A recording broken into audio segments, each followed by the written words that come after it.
datang di channel Ngomongin Uang. Di video kali ini, aku mau bahas tentang satu ciri khas yang ditemuin di orang-orang yang berhasil sukses ngebangun kekayaannya dari awal.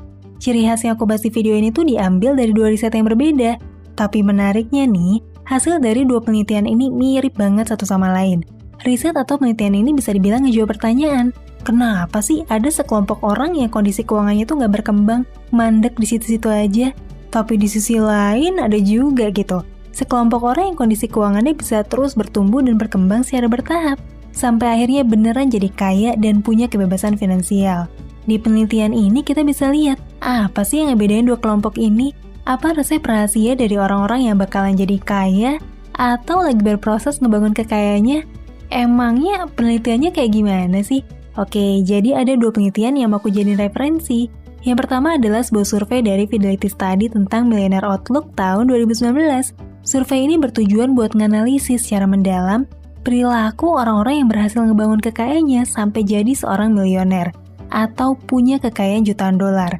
Penelitian ini mempelajari banyak hal ya, mulai dari kebiasaan sehari-hari, gimana sih pola pikir mereka, dan juga perilaku mereka terhadap keputusan-keputusan keuangannya. Sejak tahun 2006, penelitian itu dilakuin tiap tahun dengan target sekitar 1.000 individu berstatus jutawan dolar dan juga 1.000 individu berstatus calon jutawan. Oh iya, buat penelitian tahun 2019 yang aku bahas ini, narasumbernya tuh rata-rata punya penghasilan tahunan sebesar 250.000 dolar atau sekitar 3,5 miliar rupiah per tahun, dengan rata-rata aset investasi mereka sebesar 1,75 juta dolar atau sekitar 25 miliar rupiah. Nah, riset kedua yang jadi referensi aku adalah survei dari seorang konsultan keuangan di Amerika.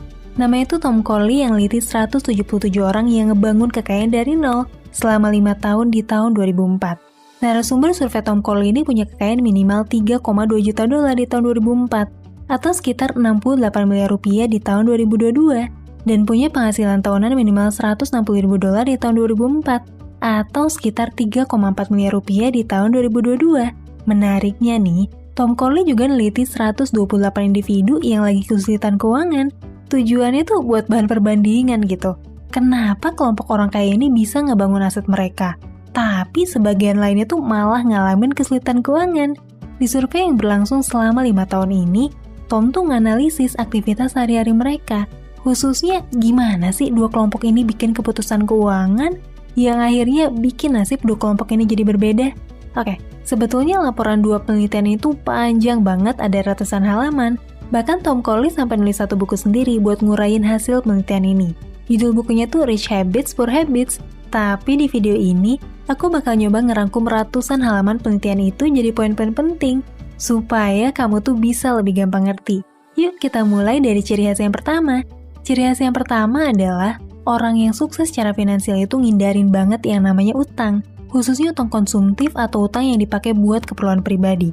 Survei dari Fidelity nyatain kalau 57% orang kaya nggak punya utang rumah tangga sama sekali.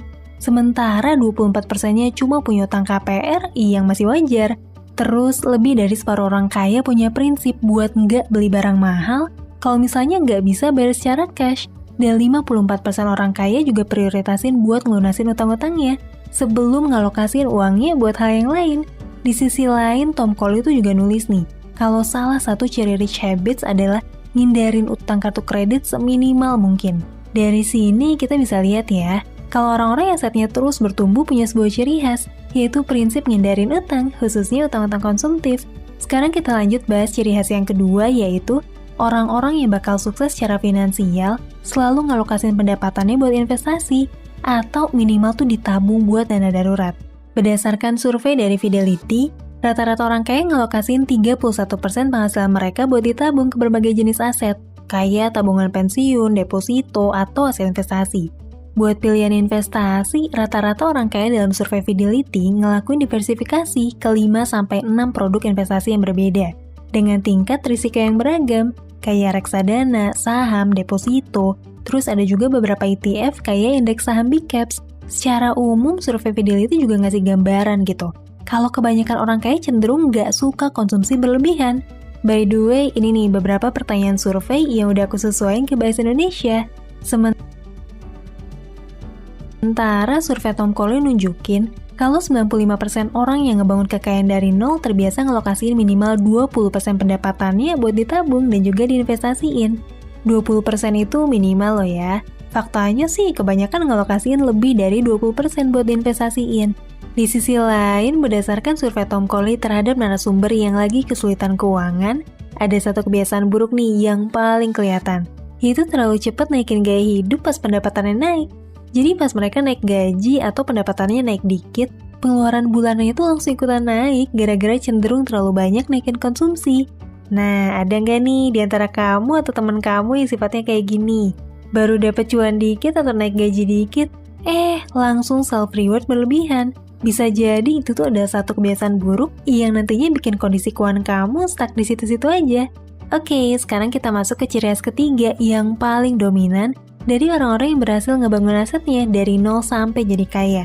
Terlepas apapun profesi atau kerjaan mereka, orang-orang yang sukses secara finansial selalu rutin mantau arus pendapatan, pengeluaran, dan juga ngelakuin pengelolaan keuangan secara disiplin. Orang-orang kaya dan calon orang-orang kaya ini ternyata selalu bisa ngejawab, berapa banyak sih alokasi pendapatan mereka buat dibelanjain, berapa banyak yang buat ditabung, berapa banyak buat bayar utang, dan berapa banyak buat diinvestasiin. Mereka semua disiplin monitor keuangan mereka. Karena itulah mereka bisa bikin keputusan-keputusan keuangan yang baik. Dan akhirnya bisa berproses dari yang tadinya karyawan biasa doang, atau mungkin pebisnis kecil-kecilan, sampai punya kekayaan puluhan miliar dan berpenghasilan miliaran rupiah setiap tahun. Nah, itu tadi ringkasan singkat dari 2 penelitian yang aku temuin. Sekarang pertanyaannya, gimana dengan kondisi kamu? Apa kebiasaan dan keseharian kamu udah nunjukin ciri-ciri dari mereka yang bisa ngebangun aset? Apa kamu terbiasa monitor kondisi keuangan kamu? Apa kamu udah terbiasa ngelakuin budgeting? Apa kamu bisa ngejawab berapa persen sih dari penghasilan kamu yang kamu belanjain? Berapa persen yang diinvestasiin? Berapa persen buat bayar utang cicilan, asuransi, tabungan pensiun, dan lain-lain? Atau jangan-jangan selama ini kamu masih ngelakuin kebiasaan-kebiasaan buruk yang jadi ciri khas mereka yang keuangannya nggak akan berkembang? Masih cenderung konsumtif dan suka ngutang, suka ngambil cicilan buat barang-barang konsumtif, terlalu cepat naikin standar gaya hidup tanpa diiringi kenaikan pendapatan yang signifikan, atau mungkin kamu juga nggak pernah monitor arus keluar masuk keuangan kamu sama sekali, dan nggak pernah mikirin target investasi atau pensiun kamu. Nah, kalau kamu masih ngelakuin kebiasaan-kebiasaan buruk yang udah dijabarin di 2 penelitian yang tadi kita bahas, jangan heran nih kalau 10-20 tahun lagi, kondisi keuangan kamu nggak akan berubah banyak, bakalan stuck di situ-situ aja dan nggak berkembang. Oke, mungkin banyak di antara kamu yang bingung gitu. Kalau mau mulai monitor arus keuangan, emang caranya gimana sih? Apa semuanya harus dicatat di buku atau spreadsheet secara manual tiap bulan? Kalau dulu sih mungkin iya ya, tapi di zaman sekarang, ngelola keuangan tuh bisa jauh lebih gampang dilakuin pakai bantuan teknologi. Sekarang udah banyak aplikasi pengelolaan keuangan yang jauh lebih praktis. Salah satunya yang baru launching adalah Pina. Nah, Pina ini adalah aplikasi all-in-one yang bisa bantuin kamu buat ngebangun kekayaan dan juga ngatur semua aspek keuangan kamu pakai beragam fitur. Mulai dari automated budgeting, personalized investment recommendation, nabung, bahkan belajar materi pengelolaan keuangan yang bisa kamu praktekin sehari-hari. Aku bakalan share fitur Pina satu persatu ya. Ini tuh aplikasi keuangan yang paling lengkap buat mantau kondisi finansial kita dan juga bantuin kita supaya lebih disiplin buat ngatur keuangan. Jadinya makin deket deh sama tujuan finansial kita. Oke, jadi gimana sih Pina bisa bantuin kamu buat mencapai tujuan finansial kamu? Yang pertama, kamu bisa monitor arus keluar masuk keuangan di tabungan bank kamu secara otomatis dan juga real time. Jadinya kamu bisa terus mantau, gimana sih kesehatan finansial kamu sehari-hari? Apa pengeluaran kamu udah over budget gara-gara terlalu boros? Atau masih on track dan terkontrol? Selain itu, di aplikasi keuangan kayak Pina, kamu juga bisa bikin budget anggaran tiap bulan. Misalnya nih, berapa banyak yang mau kamu investasiin? Berapa banyak yang dialokasiin buat asuransi kayak BPJS? Berapa banyak yang mau ditabung, dan lain-lain? Oh iya, aplikasi Pina dengan nama PT Trust Sekuritas ini udah terdaftar dan juga diawasin sama OJK. Jadi, kamu tenang aja ya.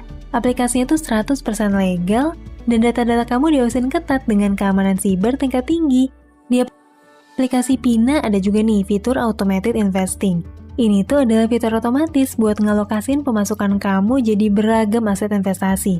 Kamu cukup ngisi aja tujuan keuangan yang pengen kamu capai, dan juga kriteria risiko investasi yang kamu mau. Misalnya nih, kamu mau yang tingkat risikonya rendah atau low risk. Nanti, aplikasi ini secara otomatis bakal nyediain portfolio investasi terbaik sesuai profil risiko dan juga tujuan investasi kamu. Buat kamu yang lumayan ngerti gitu ya tentang produk investasi, kamu juga bisa nih tetap milih manual produk investasi kamu dengan pakai fitur investasi aktif Pina. Dengan fitur automated investing ini, kamu bisa bikin perencanaan dana pensiun dan juga dibantuin ngitung berapa banyak sih dana yang harus kamu simpen buat mencapai masa pensiun. Yang terakhir ada juga fitur Pina Classroom. Di sini kamu bisa belajar secara gratis ilmu-ilmu praktikal buat ngatur keuangan, kayak tips ngelola uang, budgeting, investasi, dan juga ilmu literasi keuangan lain, supaya kamu bisa berkembang secara finansial. Nah, buat kamu yang tertarik mau nyoba aplikasi Pina, kamu bisa coba download di link yang aku kasih di deskripsi dan juga di pin komen ya. Semoga sharing dari aku kali ini bermanfaat buat kamu.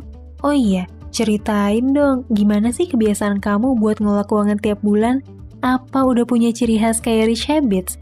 Atau kadang masih ngelakuin kebiasaan-kebiasaan jelek kayak poor habits? Yuk kita diskusi di kolom komentar. Sampai ketemu lagi di video selanjutnya. Tetap di channel Ngomongin Uang, karena ngomongin uang gak ada habisnya.